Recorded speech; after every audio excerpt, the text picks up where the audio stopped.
Fresh blow after the high-profile CEO of his charity suddenly quit the organisation.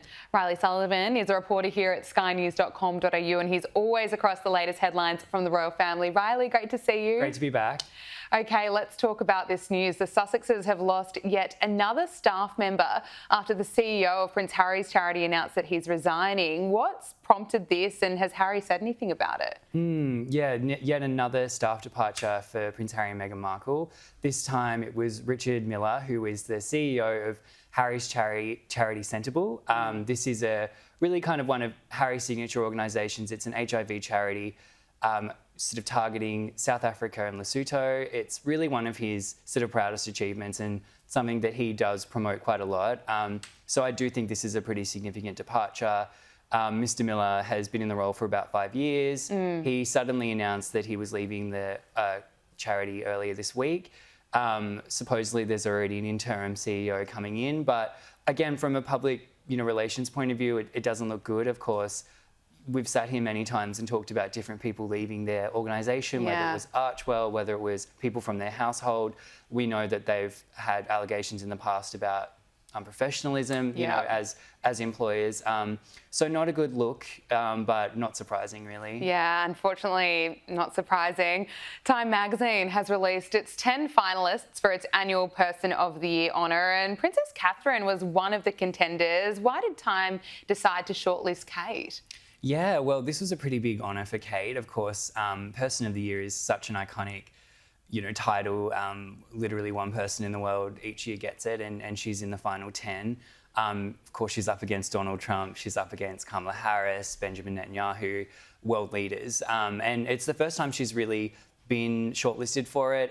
She was under consideration in 2011, the year that she married Prince William. But this year, I think that the editors of Time have said that she really dominated headlines, and I think we can attest to that. She was so much part of the conversation about privacy, about health, about even the future of the monarchy. So I think that, she just really did dominate in a way where I'm not surprised by it. I don't think she's going to win. I think that Donald Trump will probably get the title, but certainly, an interesting one. 2 royal family members have won the award in the history of Time's Person of the Year. Wallace Simpson was the first after the abdication, and Queen Elizabeth was also Crown Person of the Year after her coronation. So,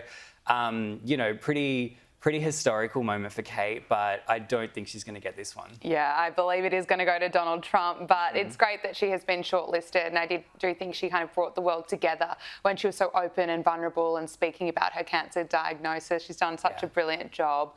Princess Eugenie is set to join the rest of the royal family for Christmas at Sandringham, but she is reportedly considering cutting her visit short in order to travel to California. So we're going to be seeing Eugenie out and about with Harry and Meghan over the holidays.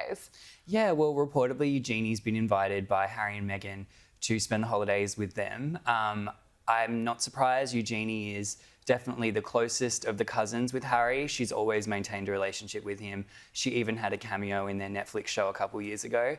So she's always sort of been a bit of a go-between, I guess, between the royal family and Harry and Meghan. Reportedly, she will be appearing at Sandringham as usual with her sister and the rest of the royal family, and then she's going to be jetting off to California.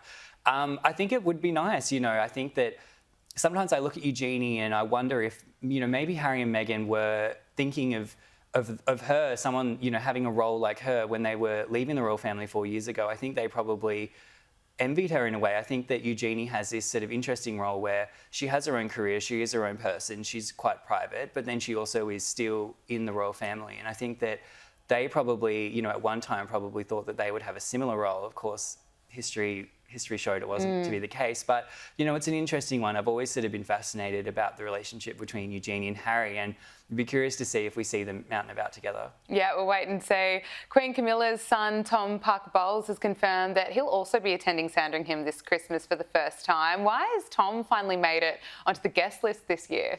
Look, I love Tom Parker Bowles. He's such a kind of funny, witty guy, and kind of what a surreal position he's in. Obviously, he grew up aristocratic, but very much a normal life. And then as an adult, his mum married, Prince Charles and is now the Queen. So he's always sort of had an interesting kind of inside-outside position in the royal family and in royal occasions. But Certainly he hasn't been included in the past for Christmas at Sandringham. This year, he did confirm in an interview with The Telegraph that he made the cut. He will be attending, and reportedly this was at the insistence of Queen Camilla. She really wants to include her family in royal occasions, and I don't blame her. I mean, she's 77 years old. She's been going to Christmas at Sandringham now for 20 years, so that's essentially been 20 Christmases where she hasn't been with her son and daughter and her grandchildren. So it's nice to see that the Parker Bowles family are coming into the royal family a little bit more.